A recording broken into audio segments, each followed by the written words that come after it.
Halo, selamat bertemu kembali dengan saya Sugeng Haryadi di mata kuliah IT for Business. Pada episode kali ini saya akan membahas masalah chapter 12, yaitu mengembangkan solusi bisnis teknologi informasi. Nah, pengembangan sistem informasi ketika ini ada pendekatan sistem diterapkan pada pengembangan solusi sistem informasi untuk masalah-masalah bisnis. Itu disebut dengan pengembangan sistem informasi atau pengembangan aplikasi. Jadi pengembangan sistem informasi atau pengembangan aplikasi itu diterapkan ketika pendekatan sistem pada pengembangan solusi sistem informasi untuk masalah bisnis. Nah, pendekatan sistem teknik pemecahan masalah yang berorientasi pada sistem untuk mendefinisikan masalah dan peluang serta pengembangan solusi yang tepat dan layak. Menganalisis masalah dan merumuskan solusi melibatkan aktivitas yang saling terkait, yaitu pertama, ini harus kenali dulu dan tentukan masalah atau peluang menggunakan pemikiran sistem. Jadi tidak benar kalau misalkan tiba-tiba Anda menyusun satu sistem kemudian ditawarkan ke perusahaan. Tapi lebih bagus lagi kalau misalkan Anda mendekati perusahaan, kemudian ada permasalahan, Anda kenali permasalahan tersebut, kemudian tentukan permasalahannya, kemudian cari peluang untuk pengembangan satu sistem tadi. Nah, yang kedua yaitu kembangkan dan evaluasi solusi sistem alternatif.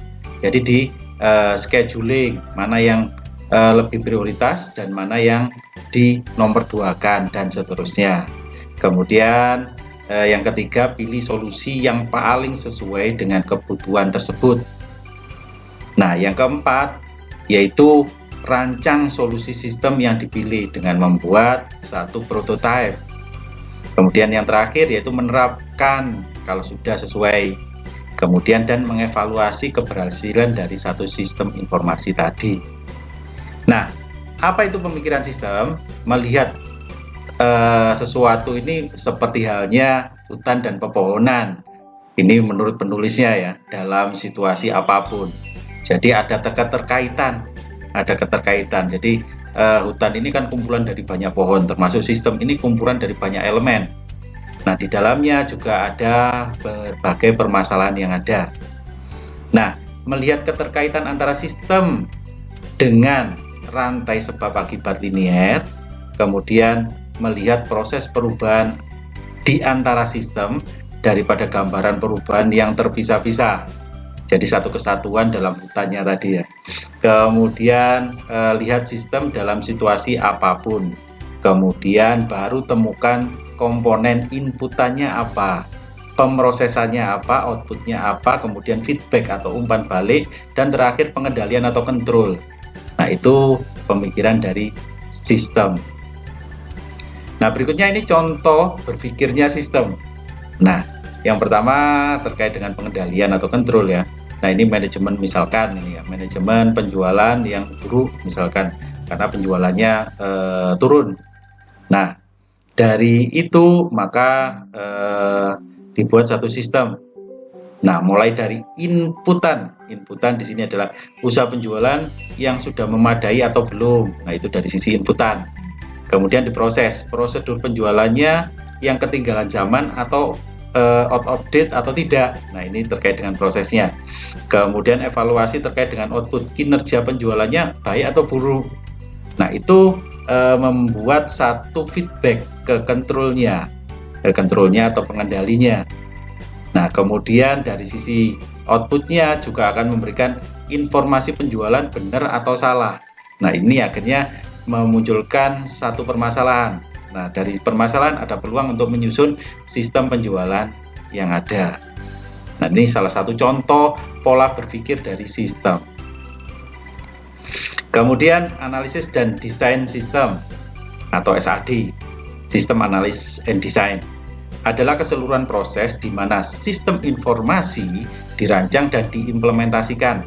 Nah, termasuk identifikasi masalah bisnis. Saya katakan tadi bahwa kalau Anda tiba-tiba menyusun satu sistem kemudian ditawarkan perusahaan, nggak akan laku. Tapi kebalikannya, kalau misalkan Anda mengenali satu permasalahan yang ada di perusahaan, ada identifikasi permasalahan tersebut, kemudian cari peluang di antara permasalahan tadi dengan pendekatan satu sistem. Nah, ada dua pendekatan yang paling umum dari satu sistem, yaitu analisis dan desain yang berorientasi pada objek. Nah, objeknya permasalahan tadi ya. Kemudian life cycle atau siklus hidup dari sistem informasi. Nah, contoh terkait dengan siklus pengembangan sistem atau sistem desain life cycle. Nah, ini ada 3 tahapan. Yang pertama tahapan memahami masalah bisnis dan peluangnya. Kemudian tahapan yang kedua yaitu mengembangkan solusi sistem informasi. Yang ketiga menerapkan solusi sistem informasi. Nah, yang pertama dulu terkait dengan memahami masalah bisnis dan peluangnya. Nah, ini terkait dengan sistem penyelidikan ya. Harus diselidiki dulu permasalahannya.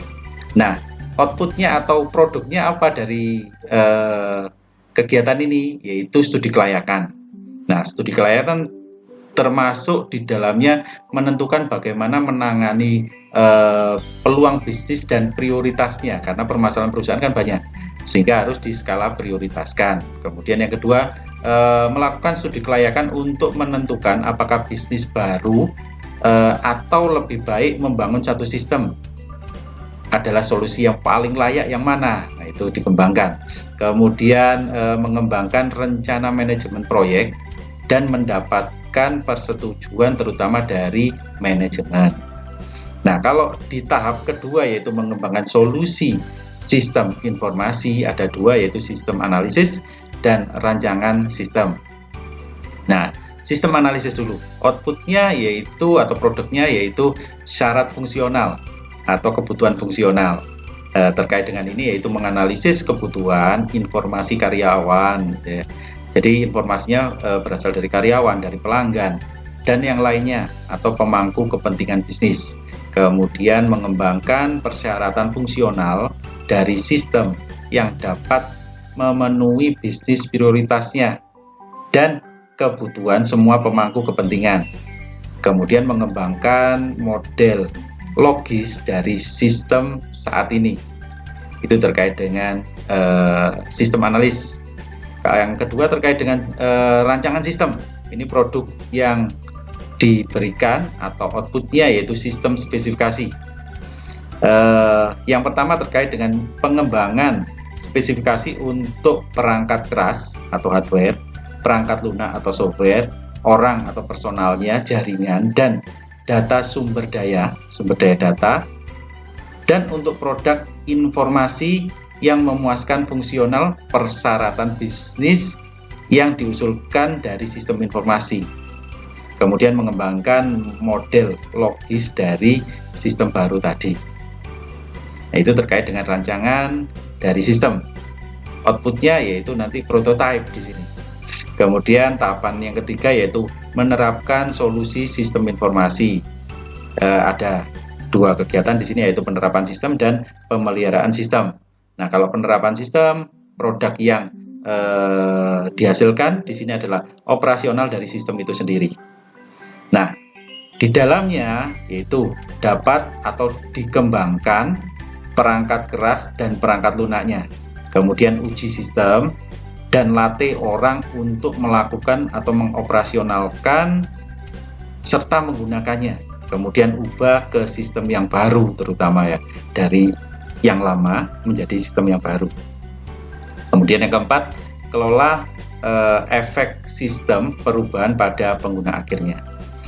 Kemudian terkait dengan kegiatan yang kedua yaitu pemeliharaan sistem, produk yang dihasilkan atau outputnya yaitu peningkatan sistem. Ini kaitannya dengan penggunaan review pasca implementasi proses untuk memantau, mengevaluasi, dan memodifikasi sistem bisnis sesuai dengan yang dibutuhkan dari sistem tadi. Nah, itu semuanya terkait dengan pengembangan sistem berdasarkan life cycle.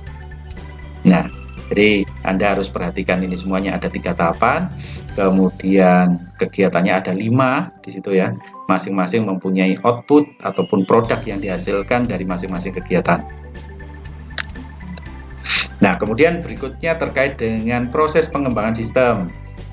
Yang pertama, investigasi sistem. Ini terkait dengan merupakan langkah yang paling awal, langkah pertama dalam proses pengembangan satu sistem. Jadi diinvestigasi permasalahannya apa, sehingga akan membangun sistem apa. Nah, ini harus diinvestigasi, langkah pertamanya. Kemudian melibatkan pertimbangan proposal yang dihasilkan oleh proses perencanaan bisnis atau teknologi informasi. Jadi proposalnya harus diterbitkan, dibuat. Nah, ini disesuaikan dengan pengembangan sistem yang ada. Kemudian yang ketiga, ini mencakup studi kelayakan awal dari solusi sistem informasi yang telah diusulkan. Nah, proses pengembangan sistem, studi kelayakan, studi pendahuluan untuk menentukan kebutuhan informasi dari calon pengguna. Kemudian persyaratan dari sumber dayanya, kemudian biaya dan manfaatnya bagaimana, kelayakan proyeknya bagaimana. Dalam beberapa kasus memang studi kelayakan ini tidak diperlukan, tapi rata-rata dalam proyek sistem informasi studi kelayakan itu selalu dibutuhkan. Jadi yang perlu diingat ada 4 hal tersebut, yaitu kebutuhan informasi dari calon pengguna, kebutuhannya apa sehingga kita bisa memunculkan peluang untuk menyusunkan dari kebutuhan tadi sebuah sistem informasi. Kemudian dengan persyaratan sumber dayanya, sumber daya manusianya ada, sumber daya teknologi informasi ada, dan sumber daya keuangan juga ada tentunya. Kemudian biaya dan manfaat, biayanya sesuai dengan manfaat yang dihasilkan atau tidak. Kemudian kelayakan dari proyek itu tadi, proyek sistem informasi tentunya. Berikutnya ada 5 kelayakan atau studi kelayakan dalam proyek sistem informasi. Yang pertama yaitu kelayakan operasional. Ini seberapa baik sistem ini yang diusulkan akan mendukung prioritas bisnis organisasi. Kemudian yang kedua, memecahkan masalah yang teridentifikasi. Yang ketiga, menyesuaikan dengan struktur organisasi yang ada. Harus sesuai semuanya terkait dengan studi kelayakan operasional atau kelayakan operasional tadi. Kemudian kelayakan yang kedua yaitu kelayakan ekonomi. Ini penilaian tentang penghematan biaya ada enggak dengan adanya sistem informasi ini.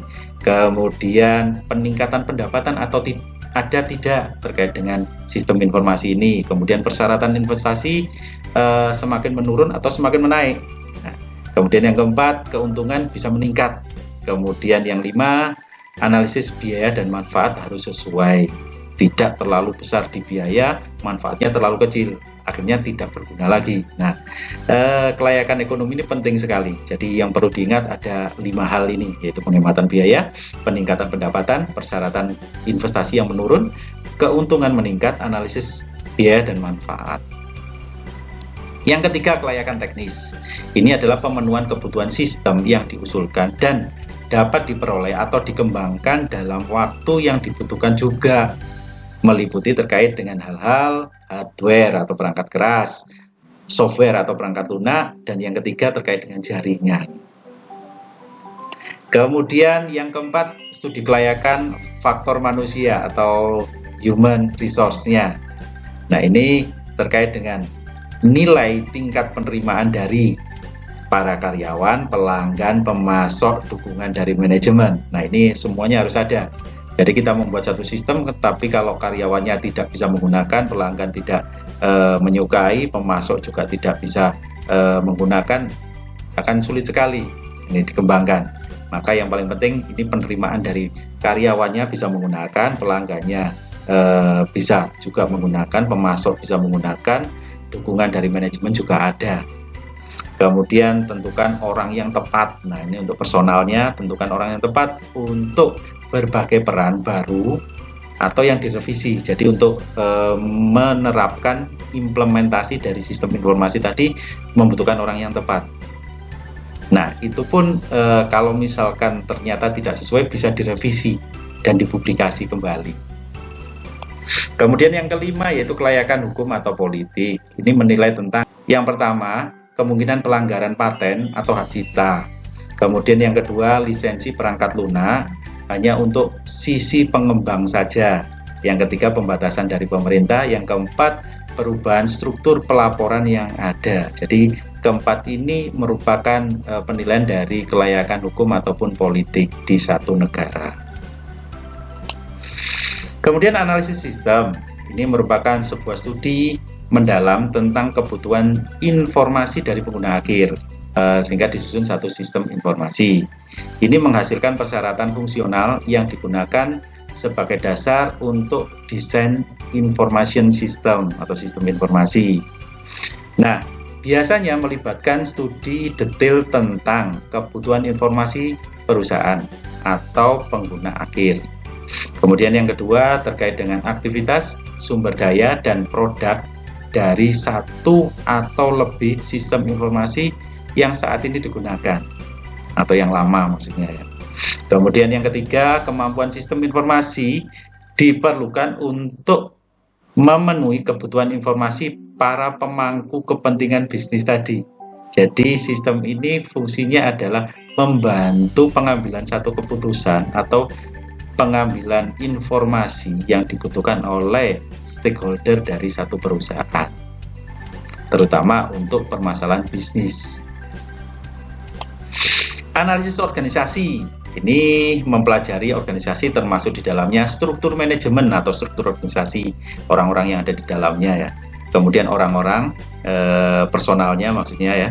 Kemudian aktivitas bisnisnya bagaimana, sistem lingkungannya bagaimana, sistem informasi yang terkini yang sudah digunakan. Ini meliputi input, pemrosesan, output, penyimpanan, data storage maksudnya ya, kemudian pengendalian atau kontrolnya. Nah, ini yang butuh dianalisa dalam satu organisasi, sehingga akan membutuhkan sistem baru atau tetap menjalankan sistem yang sudah ada. Berikutnya terkait dengan analisis sistem saat ini. Sebelum merancang satu sistem baru, penting untuk mempelajari sistem yang akan diperbaiki atau diganti. Yang pertama, perangkat keras dan perangkat lunaknya, hardware atau softwarenya. Ini perlu dipelajari dulu. Kemudian jaringannya sesuai tidak. Kemudian yang ketiga, sumber daya manusianya yang menggunakan untuk mengubah sumber data menjadi produk informasi. Yang keempat, kegiatan sistem input, pemrosesan, output, penyimpanan, dan kontrolnya. Ini semuanya perlu dipelajari dahulu, sehingga menghasilkan satu pemikiran akan membuat satu sistem baru atau memperbaiki sistem yang sudah ada. Nah, ini yang perlu dipelajari, 4 hal yang paling penting: hardware, software, jaringan, sumber daya manusia, kemudian kegiatan sistem yang sudah ada yaitu input, proses, output, penyimpanan, dan kontrol. Kemudian analisis logika. Nah, model logis adalah cetak biru dari sistem yang sudah ada saat ini. Ini perlu dipelajari juga ya. Ini menampilkan apa yang dilakukan oleh sistem yang ada saat ini tanpa memperhatikan bagaimana melakukannya. Kemudian ini juga memungkinkan seorang analisis untuk memahami satu proses, fungsi, data yang terkait dari suatu sistem tanpa terjebak pada perangkat keras atau hardware dan perangkat lunak atau software yang sudah ada. Ya, maka membutuhkan analisis logika ini. Kemudian persyaratan fungsional. Ini langkah analisis sistem ini adalah salah satu yang tersulit ini. Yang pertama itu untuk menentukan jenis informasi yang dibutuhkan di setiap kegiatan bisnis, karena informasi ini biasanya berbeda-beda dari setiap kegiatan bisnis yang ada. Kemudian cobalah untuk menentukan kemampuan pemrosesan informasi yang diperlukan untuk setiap aktivitas dari sistem tadi. Kemudian tujuannya adalah untuk mengidentifikasi apa yang harus dilakukan, bukan bagaimana cara melakukannya. Nah, ini merupakan persyaratan dari fungsional. Nah, contoh persyaratan fungsional, yang pertama interface pengguna. Nah, entry-nya bisa otomatis, data produk, layar, entry, data yang mudah digunakan untuk web pelanggan. Nah, kalau sulit maka biasanya ditinggalkan oleh pelanggannya. Kemudian yang kedua terkait dengan pemrosesan, penghitungan total penjualan dan biaya pengiriman cepat dan otomatis. Begitu diklik langsung muncul totalnya berapa ya. Itu yang diinginkan oleh pelanggan. Nggak terlalu lama menghitung, sehingga memutuskan untuk beli ataupun tidak. Kemudian yang ketiga terkait dengan penyimpanan, pengambilan cepat dan pembaruan data dari database produk, harga, dan pelanggan. Nah, ini penting sekali.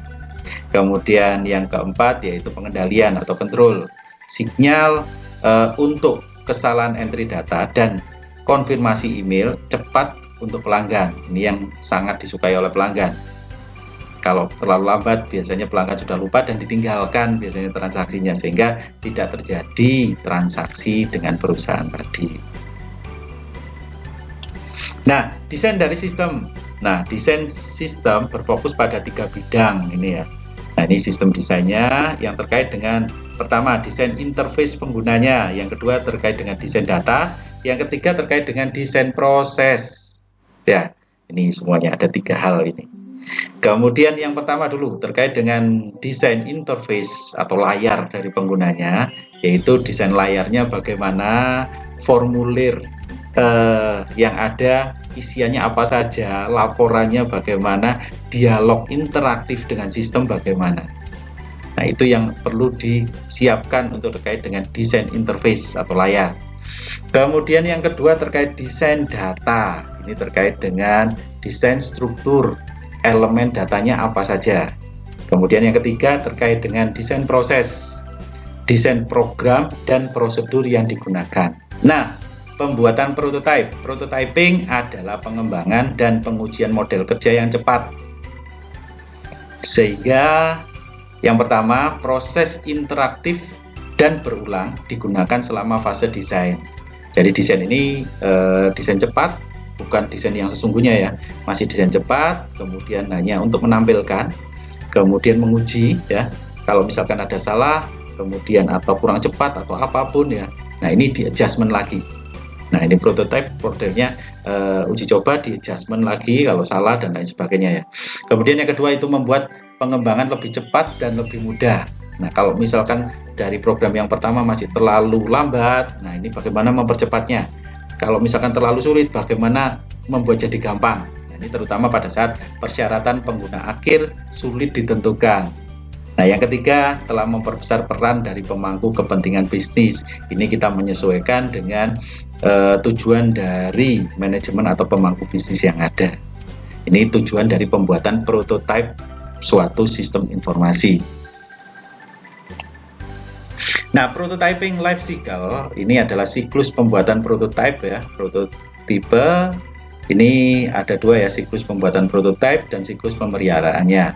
Nah, kalau terkait dengan langkah-langkahnya, yaitu pertama identifikasi kebutuhan dari bisnis pengguna akhir.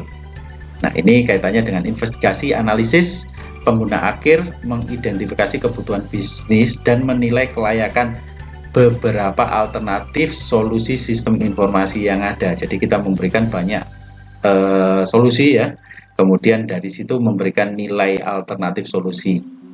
Kemudian pembuatan prototipe ada 2 kegiatan ya. Yang pertama yaitu pengembangan prototipe sistem bisnis, yaitu analisis atau desain pengguna akhir dan atau spesialis di sistem informasi menggunakan alat mengembangkan aplikasi untuk merancang dan menguji prototipe secara interaktif dari komponen sistem informasi untuk memenuhi kebutuhan dari bisnis pengguna akhirnya.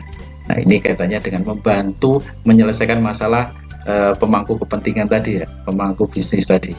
Kemudian yang kedua terkait dengan merevisi prototipe menjadi lebih baik untuk kebutuhan pengguna akhirnya. Nah, ini desain atau implementasi dari bisnis prototipe diuji, kemudian dievaluasi, dimodifikasi berulang kali. Kalau misalkan masih belum sesuai, masih perlu adjustment, mari perlu dibuat lagi dan lain sebagainya berulang kali hingga sesuai dengan yang diharapkan oleh pengguna akhir. Kemudian terkait dengan pemeliharaan, yaitu penggunaan dan pemeliharaan sistem bisnis yang telah disepakati. Nah, ini kalau sudah sesuai dengan yang diinginkan, maka tinggal penerapan atau implementasi dan pemeliharaan. Nah, implementasi atau pemeliharaan ini adalah sistem bisnis yang sesuai dapat dimodifikasi dengan mudah sejak kebanyakan dokumen sistem informasi bisa disimpan di disknya sistem tadi. Nah, ini kesemuanya terkait dengan prototype life cycle.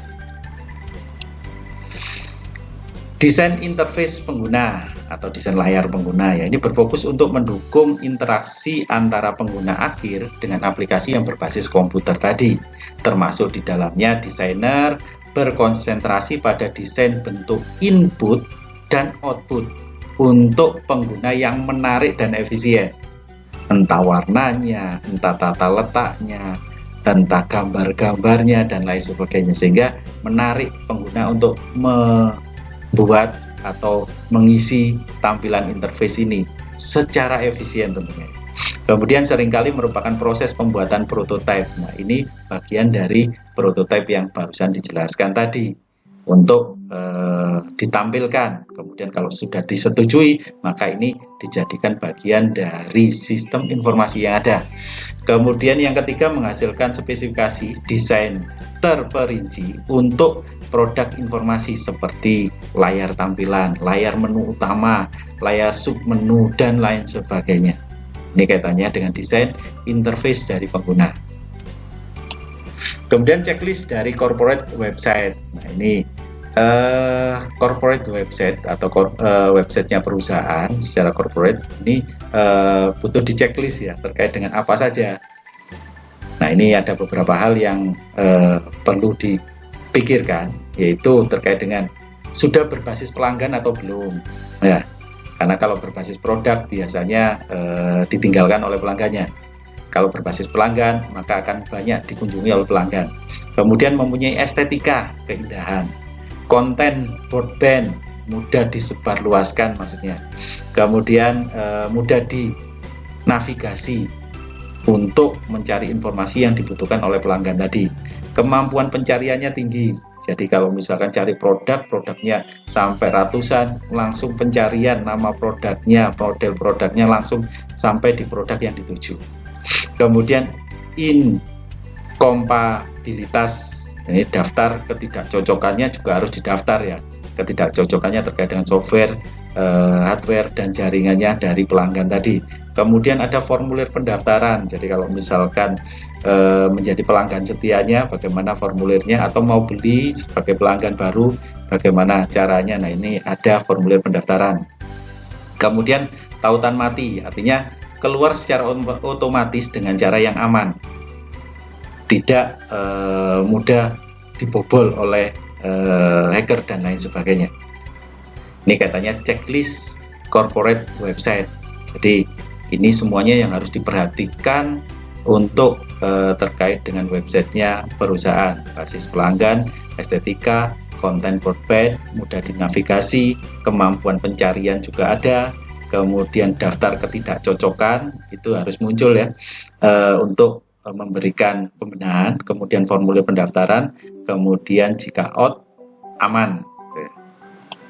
Kemudian spesifikasi dari sistem. Spesifikasi dari sistem ini memformalkan desain. Yang pertama, metode dan produk layar pengguna. Yang kedua, struktur database-nya. Yang ketiga, prosedur pemrosesannya. Dan yang keempat, prosedur pengendaliannya. Jadi ini 4 hal yang terkait dengan spesifikasi sistem informasi. Nah, contoh sistem informasi. Contoh spesifikasi sistem informasi. Spesifikasi layar pengguna. Ini gunakan layar yang dipersonalisasi untuk web pelanggan sehingga dapat berulang dan merekomendasi produk. Yang kedua terkait dengan spesifikasi database, yaitu mengembangkan database yang menggunakan manajemen software, database objek atau relasional untuk mengatur akses ke semua pelanggan dan data inventaris serta informasi produk secara multimedia. Yang ketiga, spesifikasi software. Dapatkan mesin software e-commerce untuk memproses semua transaksi e-commerce dengan respon yang cepat, yaitu pengambilan data produk yang diperlukan dan menghitung semua jumlah penjualan dalam waktu yang kurang dari 1 detik. Nah, ini yang disukai oleh pelanggan biasanya ya. Kemudian spesifikasi hardware dan jaringan, yaitu pasang web server berjaringan redundant. Nah, ini berjaringan berulang ya, dan jalur telekomunikasi bandwidth tinggi yang memadai untuk hosting situs web e-commerce-nya perusahaan. Nah, kalau kita memasang hosting di tempat-tempat yang biasa, yang jaringannya rendah dan kapasitasnya juga rendah, maka kita akan ditinggalkan atau kalah bersaing dengan pesaing-pesaing yang ada. Kemudian yang kelima di sini adalah spesifikasi personal, yaitu pekerjakan seorang manajer dan spesialis e-commerce serta seorang webmaster dan perancang web untuk merencanakan, mengembangkan, dan mengelola operasional dari e-commerce-nya perusahaan tadi, sehingga akan terspesifikasi terkait dengan e-commerce-nya perusahaan sehingga menjadi transaksi penjualannya perusahaan. Pengembangan pengguna akhir. Profesional sistem informasi berperan untuk konsultasi, sementara pengguna melakukan pengembangan aplikasi mereka sendiri. Nah, ini terkait dengan staf konsultan yang bisa membantu analisis, desain, dan instalasinya bagi perusahaan. Kemudian dukungan lainnya yaitu adanya pelatihan paket aplikasi. Jadi tidak membeli aplikasi kemudian penggunanya tidak bisa, ya dibiarkan aja, tapi ada dukungan yang lain lagi yaitu pelatihan dari aplikasi atau software tadi. Kemudian syarat untuk hardware dan software yang digunakan. Misalkan hardware-nya harus spesifikasinya misalkan sesuai atau setara dengan iCore 5 untuk prosesor, software-nya misalkan Windows 10 misalkan. Nah, ini salah satu contoh saran untuk hardware dan software. Kemudian yang ketiga, membantu mendapatkan akses ke database organisasi. Jaringannya pakai program apa? Nah, ini kaitannya dengan membantu ke akses database organisasi. Fokus aktivitas information system, yaitu pengembangan pengguna akhir harus fokus pada aktivitas fundamental dari sebuah sistem informasi, yaitu yang sudah terjelaskan sebelumnya ya. Ini meliputi selalu ada ya, harus input, proses, output, penyimpanan atau data storage, dan pengendalian atau kontrolnya. Jadi 5 hal ini merupakan fokus aktivitas dari sistem informasi. Input, proses, output, penyimpanan, dan pengendalian. Nah, fokus pengembangan pengguna akhir ini terkait dengan input, proses, dan output ya. Input tadi data apa yang tersedia di bentuk apa, kemudian proses yaitu operasional apa yang dibutuhkan pada input untuk menghasilkan output yang diinginkan, software apa yang paling bisa secara efektif mendukung operasional tersebut. Kemudian outputnya yaitu sistem informasi atau informasi apa yang dibutuhkan oleh pengguna akhir dan dalam hal apa bentuk output tersebut harus disajikan. Nah, ini semuanya ada di pengendalian dan penyimpanan ya. Pengendaliannya terus bagaimana? Nah, ini terkait dengan kontrol apa yang diperlukan melindungi dari kerugian yang tidak sengaja maupun kerusakan. Nah, yang tidak disengaja misalkan ada hacker atau bencana alam dan lain sebagainya ya. Kemudian apa? Ada kebutuhan untuk mengontrol akses ke data yang digunakan oleh aplikasi. Itu terkait dengan pengendalian. Jadi tidak semua orang bisa masuk ke akses informasi atau database perusahaan melalui password tertentu, sehingga database akan aman, terhindar dari pencurian data dan lain sebagainya. Kemudian terkait dengan penyimpanan atau data storage, apakah data disimpan oleh pengguna aplikasi sebelumnya? Nah, ini disimpannya di mana? Ini harus terjawab dulu ya.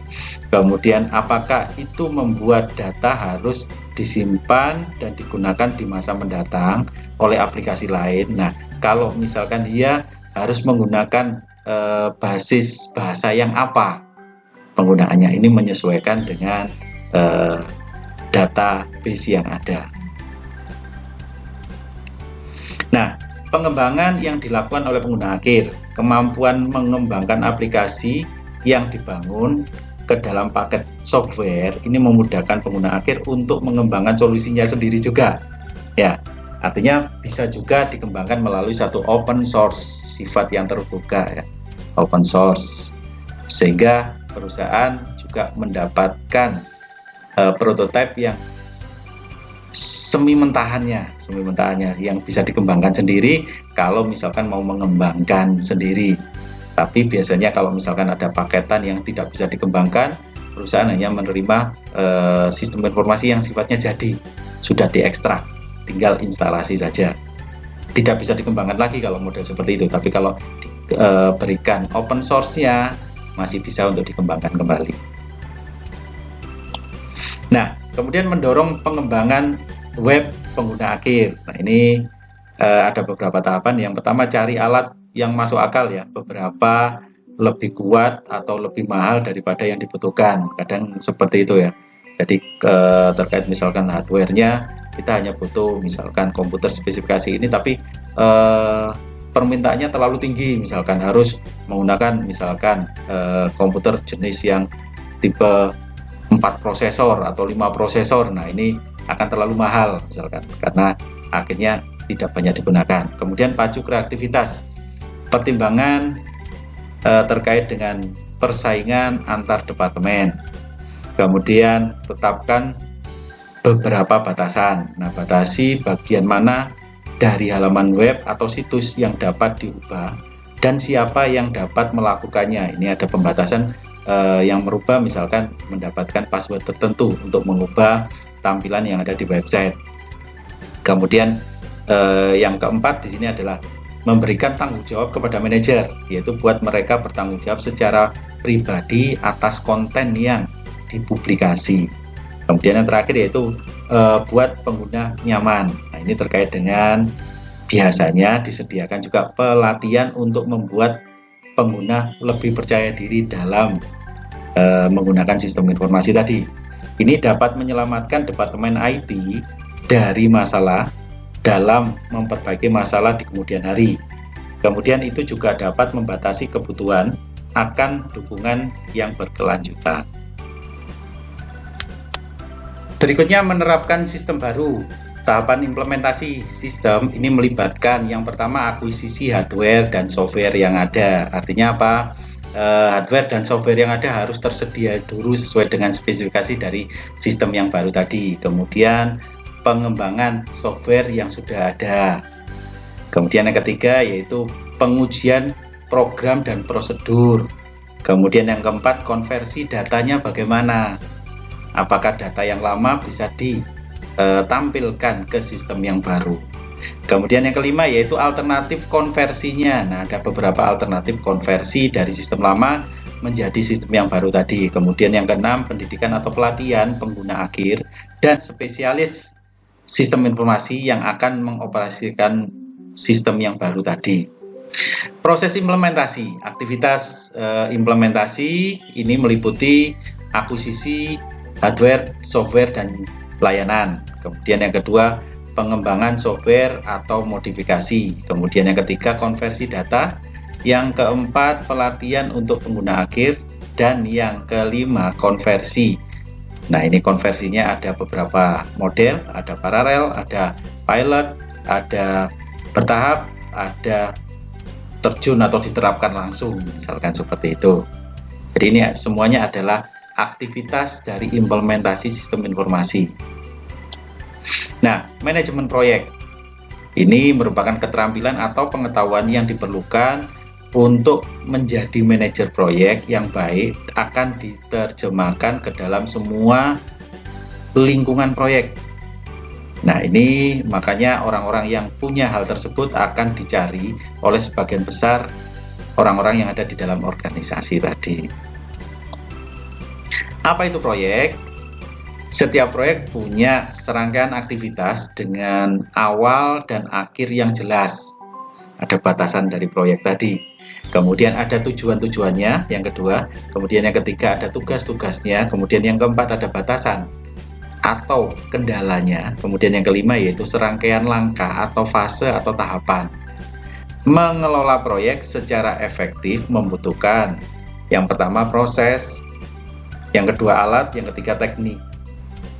Nah, contoh proses implementasinya. Nah, terkait dengan implementasi intranet, misalkan ini ada 4 bulan, tahapannya ada 4 bulan ya, ada kolom bulan pertama, kedua, ketiga, keempat. Nah, yang pertama kegiatannya misalkan mendapatkan dan install hardware, software, server misalkan. Nah, ini diterapkan di bulan pertama, harus selesai di bulan pertama. Kemudian melatih administratornya, ini juga diselesaikan di bulan pertama misalkan. Kemudian mendapatkan dan install software browsernya untuk masing-masing ke jaringan intranet tadi. Nah, ini misalkan karena perusahaannya banyak misalkan, atau pabrik, kantor, galeri dan lain sebagainya, tidak dalam satu lokasi sehingga membutuhkan waktu yang agak lama misalkan. Nah, ini misalkan 3 bulan, bulan pertama, kedua, ketiga dilakukan sehingga selesai di bulan ketiga. Kemudian dapatkan dan install software publishingnya. Nah, ini biasanya di kantor pusat. Nah, ini butuh misalkan 1 kali, misalkan di 1 bulan, di bulan pertama selesai sudah. Kemudian gandengkan manfaat bagi karyawan dalam software publishingnya. Nah, ini menyesuaikan dengan website publishing atau software publishing yang dimiliki oleh karyawan. Nah, ini misalkan selesai di bulan pertama. Kemudian ubah secara manual manfaat dan tambahkan revisinya. Nah, ini karena membutuhkan revisi-revisi, maka selesai dalam 3 bulan, misalkan bulan pertama, kedua, ketiga. Di bulan ketiga harus selesai. Kemudian baru membuat tutorial yang berbasis web untuk intranet. Nah, tutorial bagi penggunanya. Nah, ini katakanlah diselesaikan di bulan kedua dan ketiga. Bulan ketiga harus selesai. Kemudian terakhir di sini untuk peluncurannya ya. Adakan rapat untuk peluncurannya atau meeting atau event untuk peluncuran dari sistem informasi ini. Ini diselesaikan di bulan keempat atau bulan penyelesaiannya.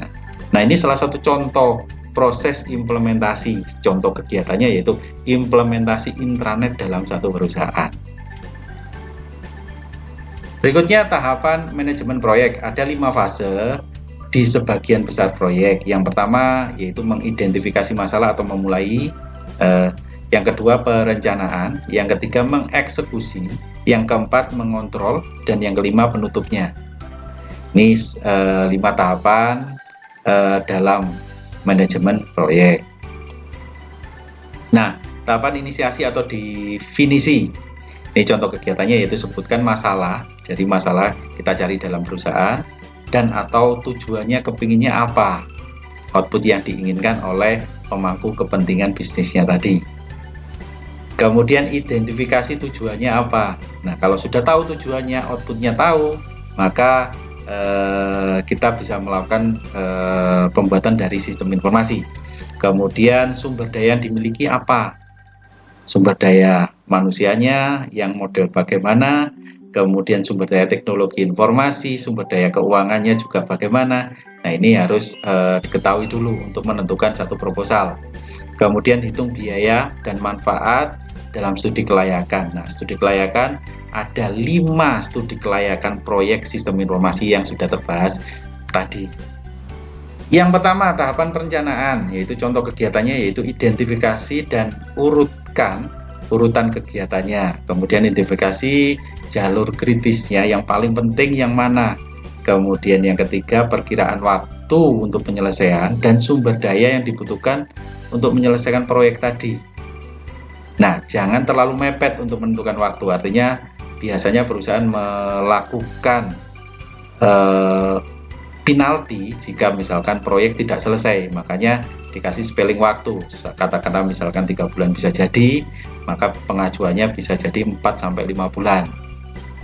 Nah, selisih kalau misalkan terjadi kegagalan, ada masih 1 bulan ataupun 2 bulan dari perkiraan kita. Kemudian tulis rencana proyek yang terinci sesuai dengan schedule yang ada seperti yang dibahas sebelumnya. Kemudian tahapan eksekusi, contoh kegiatannya yaitu komitmen sumber daya untuk tugas tertentu. Jadi komitmen dari karyawan yang ada. Kemudian tambahkan sumber daya dan atau personil tambahan jika diperlukan. Kemudian mulailah mengerjakan proyek. Ini tahapan eksekusinya. Kemudian tahapan pengendaliannya, contoh kegiatannya yaitu tetapkan kewajiban pelaporannya. Jadi kegiatannya sampai di mana, setiap minggu, setiap bulan, bahkan setiap 2 bulan, 3 bulan sekali. Nah, ini pembuat pelaporan. Kemudian buat alat pelaporannya apa, kemudian bandingkan kemajuan aktual dari baseline atau dari dasarnya. Dan yang keempat, mulailah intervensi pengendalian jika diperlukan. Kemudian tahapan penutup, yaitu contoh kegiatannya install semua yang dikirimkan ya. Jadi misalkan ke bagian-bagian yang dibutuhkan sistem informasi tadi diinstal ke PC-PC ataupun perangkat yang ada di masing-masing bagian. Kemudian selesaikan semua kewajiban dan komitmen. Bertemu dengan pemangku kepentingan atau manajemen puncak biasanya ya. Itu terkait dengan penutupan. Kemudian rilis sumber daya proyek. Dokumentasikan proyek tersebut, kemudian terbitkan laporan akhir bahwa ini sudah selesai. Kemudian evaluasi hardware, software, dan layanan. Tetapkan karakteristik fisik dan kinerja minimum untuk sebuah hardware dan software yang ada. Jadi sesuai dengan spesifikasi dari sistem yang ada. Kemudian formalkan persyaratan yang ada di dalam RFP atau Request for Proposal atau RFQ, Request for Quotation. Kirimkan RFQ ke vendor yang sesuai. Kemudian evaluasi tawaran saat diterima, bahwa semua klaim harus ditunjukkan. Kemudian dapatkan rekomendasi dari pengguna lain juga, kita butuh untuk rekomendasi. Kemudian cari sumber yang independen untuk evaluasinya. Dan yang keempat yaitu program uji benchmark dan data ujinya. Ini penting sekali. Nah, evaluasi faktor hardware. Nah, ini faktor evaluasi utamanya kalau terkait dengan hardware. Yang pertama adalah performa dari hardware tadi. Yang kedua, biayanya mahal tidak. Kemudian keandalannya bagaimana, kesesuaiannya dengan software dan jaringan bagaimana. Kemudian teknologinya bagaimana, ilmu ergonominya, kemudian koneksivitasnya dengan jaringan, skalabilitasnya, jangkauannya besar atau kecil ya, kemudian softwarenya bagaimana, dukungannya apa saja dari hardware yang ada. Ini adalah evaluasi faktor hardware yang dibutuhkan.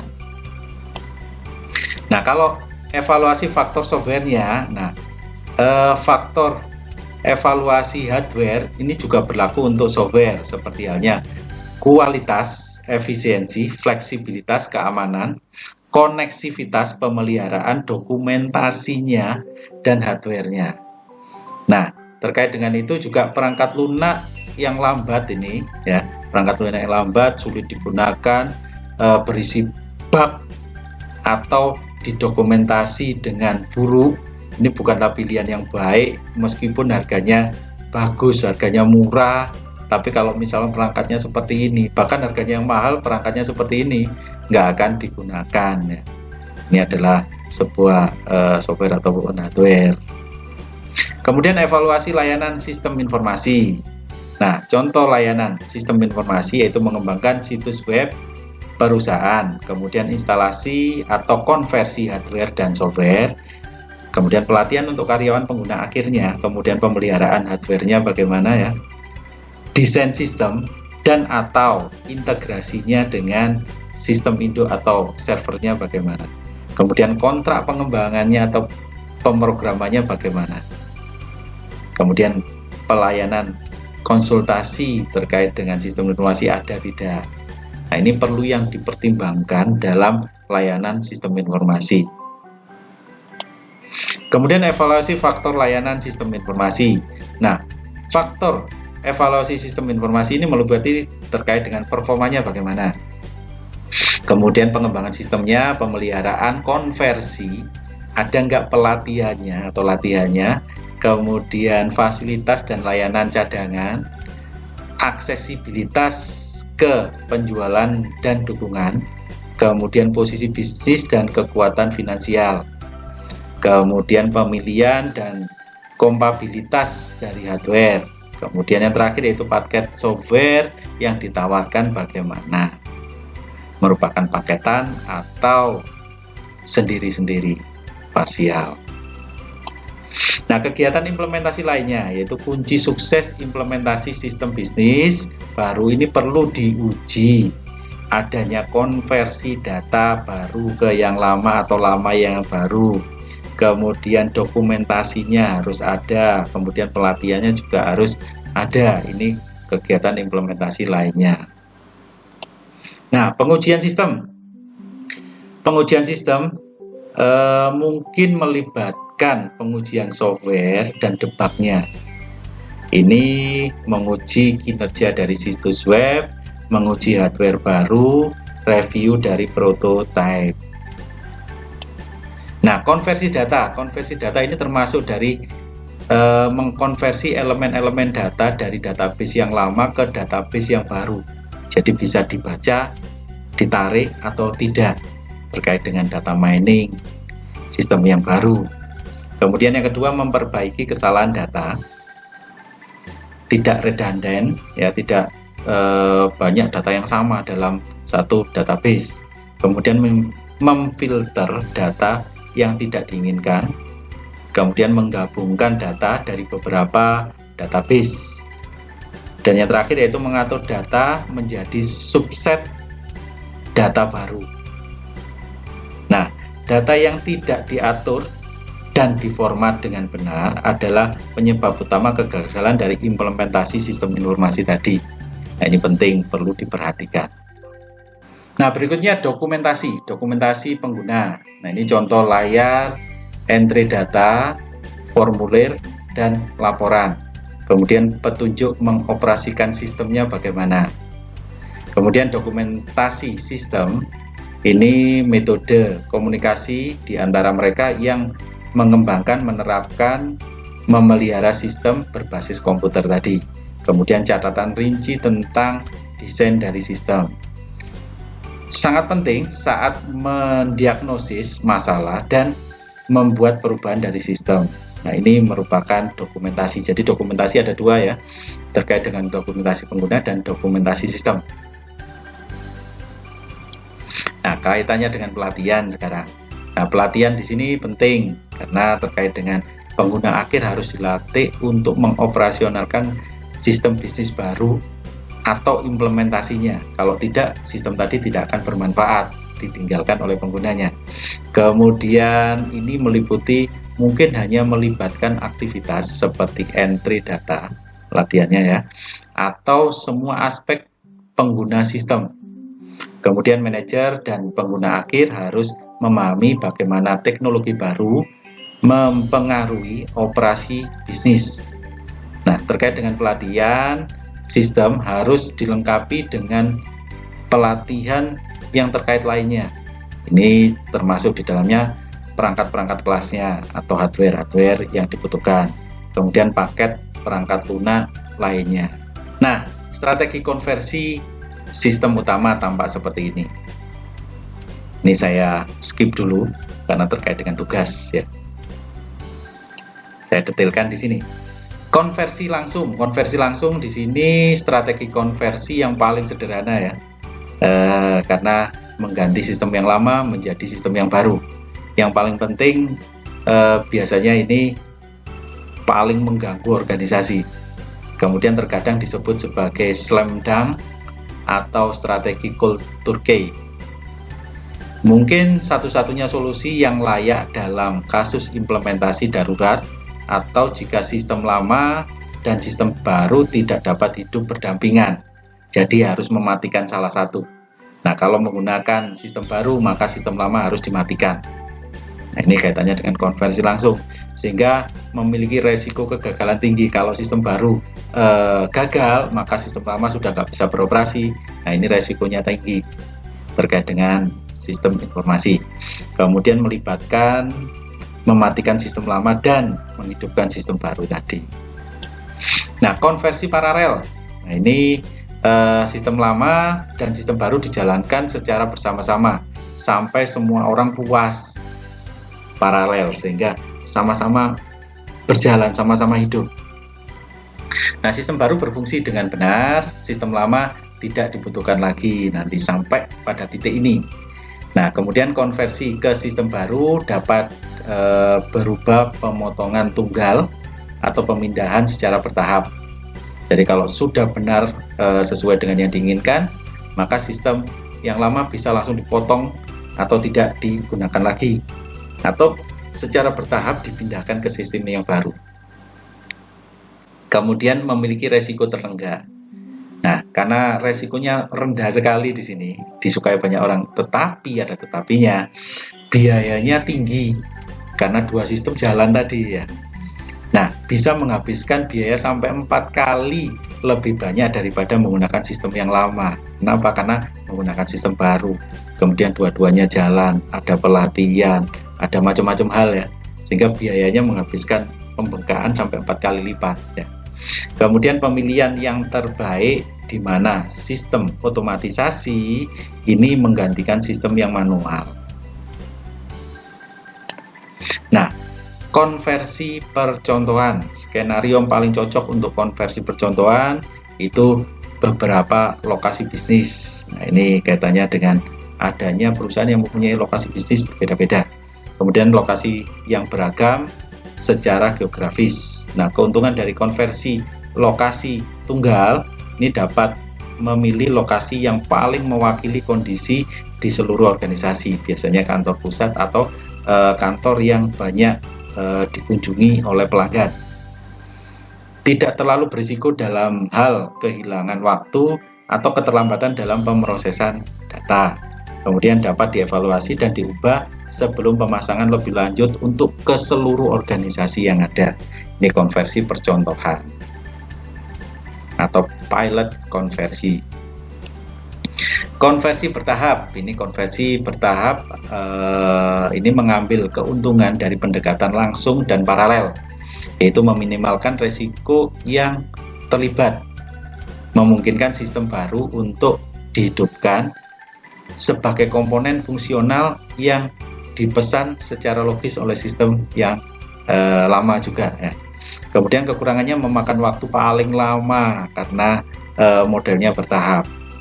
Kemudian menciptakan gangguan terbesar pada organisasi dari waktu ke waktu karena adanya gangguan dari sistem informasi, peralihan dari lama ke baru. Nah, kegiatan pasca implementasi, satu-satunya aktivitas yang paling mahal yaitu memperbaiki kesalahan atau kesalahan dalam sistem tadi juga. Nah, ini memakan waktu juga dan biaya karena mengulang adjustment terhadap satu sistem informasi, kemudian meningkatkan kinerja dari sistem, kemudian menyusun sistem dengan perubahan dalam lingkungan operasional atau bisnis. Berikutnya yaitu membutuhkan lebih banyak pemrogram daripada pengembangan aplikasi. Mungkin ada selama bertahun-tahun juga ini kaitannya dengan pasca implementasi. Nah, pemeliharaan dari sistem.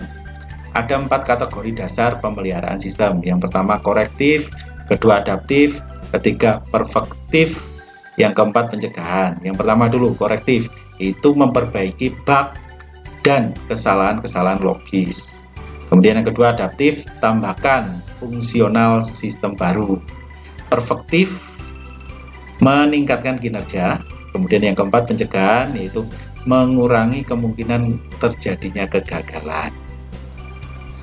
Tinjauan pasca implementasi ini memastikan bahwa sistem yang baru diterapkan memenuhi tujuan bisnis yang ditetapkan terkait dengan kesalahan yang harus diperbaiki dengan proses pemeliharaan. Kemudian termasuk tinjauan atau audit berkala terhadap sistem serta pemantauan yang berkelanjutan. Ini terkait dengan pasca implementasi. Nah, untuk tugas itu terkait dengan materi yang sudah saya berikan untuk episode atau chapter 12. Nah, tugasnya masih terkait dengan materi ya. Jelaskan strategi konversi pada gambar di bawah ini. Kemudian yang kedua, sebutkan dan jelaskan studi kelayakan proyek dalam pengembangan sistem informasi. Kemudian yang ketiga, sebutkan dan jelaskan yang dimaksud dengan spesifikasi sistem. Nah, itu semuanya silahkan Anda kerjakan. Di selembar kertas jangan lupa nama NPK, kemudian kirimkan di @modo masing-masing. Selamat mengerjakan dan sampai jumpa di episode selanjutnya.